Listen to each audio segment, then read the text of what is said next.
Chers camarades, le 24 février a commencé l'opération militaire spéciale en Ukraine.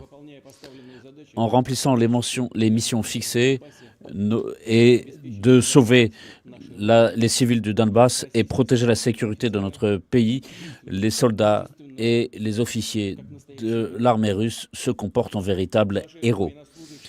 Nos militaires se battent avec vaillance en comprenant parfaitement la justesse de notre cause. Et même après leurs blessures, ils continuent à combattre, se sacrifiant leur vie pour sauver leurs camarades et les civils. Au cours des combats, nos militaires et les rebelles du Donbass font preuve d'un très grand héroïsme. Je note aussi les hommes de la 100e brigade d'infanterie motorisée près de Donetsk, le lieutenant Bergarda, près de Volnovacha, a pu pénétrer profondément sur les positions occupées par les nationalistes depuis près de 8 ans. Le commandant de l'unité de chars a détruit 5 chars. Le 25 février, dans le secteur de Tchuginka, le capitaine Lovkin a fait face à un détachement de nationalistes qui comptait 15 chars et 6 BMP.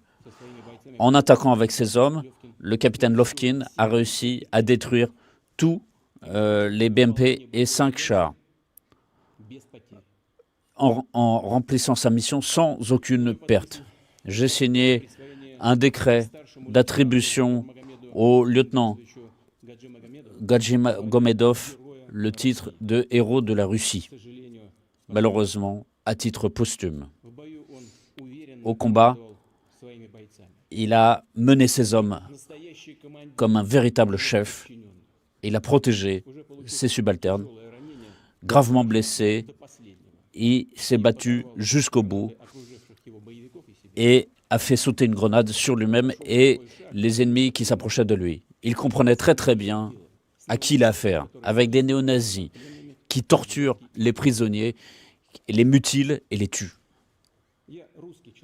Je suis un Russe.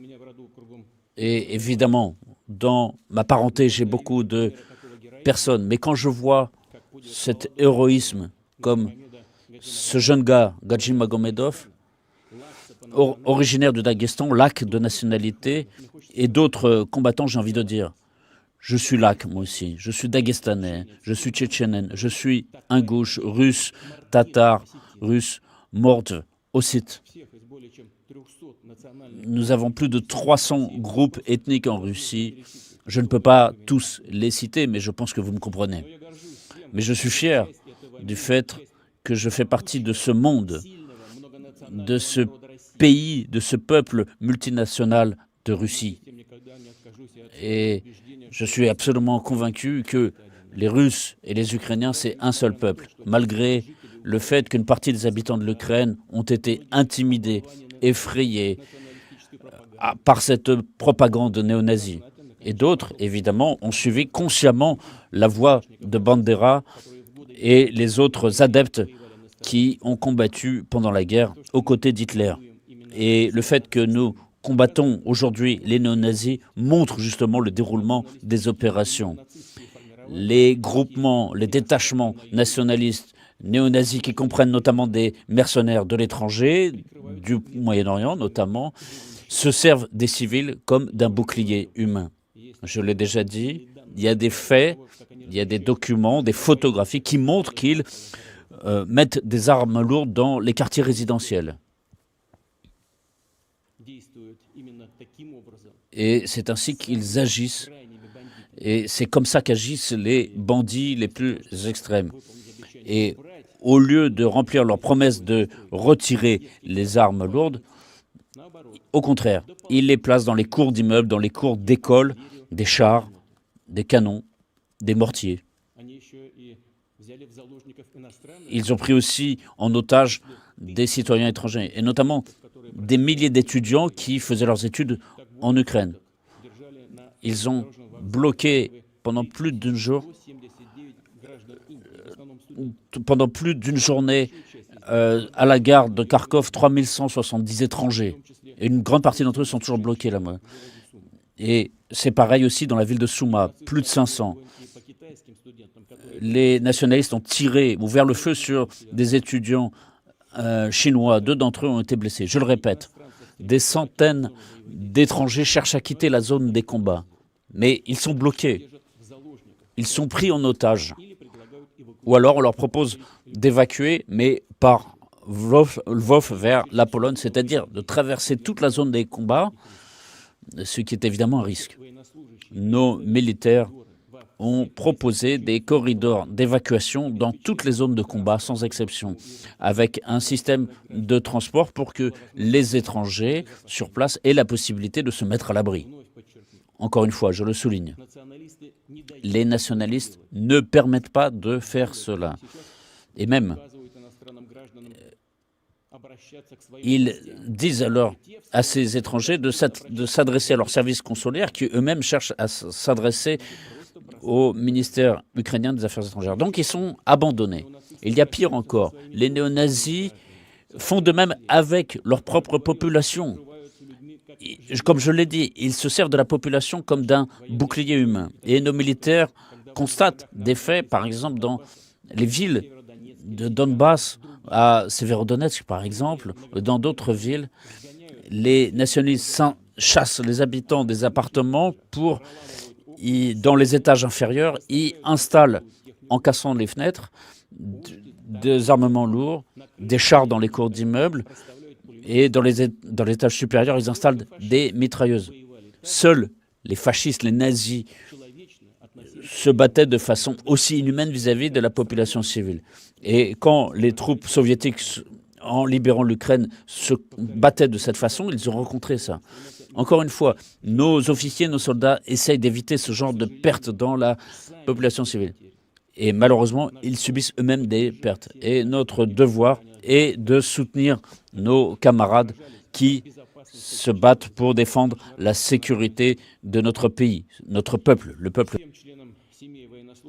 À toutes les familles des blessés et des morts au combat, il y aura des assurances avec des indemnités à hauteur de 7 400 000 roubles, avec des compensations mensuelles à chaque membre de la famille des morts. Mais en plus, il me paraît important d'établir aussi des indemnités supplémentaires pour les militaires et tous les participants aux opérations dépendant d'autres services de l'État qui participent à hauteur de 5 millions de roubles. Tous les militaires blessés lors des opérations recevront aussi des indemnités, c'est-à-dire une assurance et une indemnité spécifique. Et ceux qui sont, par exemple, contractuels et qui se trouvent placés inaptes au service militaire recevront une indemnité de 2 900 000 roubles. Et il y aura aussi des indemnités mensuelles. Tout cela est déjà prévu par la loi. De plus, il me paraît important de prévoir des indemnités complémentaires à tous les militaires et autres membres des services qui participent actuellement à cette opération et qui ont été blessés à hauteur de 3 millions de roubles. Encore une fois, je le souligne, aujourd'hui, nos soldats, nos officiers sur le territoire de l'Ukraine se battent pour la Russie, pour la population du Donbass, pour la démilitarisation, la dénazification de l'Ukraine, pour que ce territoire qui, depuis 30 ans, est transformé en anti-Russie, notamment avec des armes différentes, y compris peut-être nucléaires. Nous devons être fiers de nos forces armées. Nous allons continuer à célébrer la mémoire de nos camarades tombés au combat. Nous ferons tout pour défendre leurs familles, leurs enfants, leur donner une scolarité. Je vous demande de célébrer la mémoire de ceux qui sont tombés au combat au cours de l'opération spéciale en Ukraine.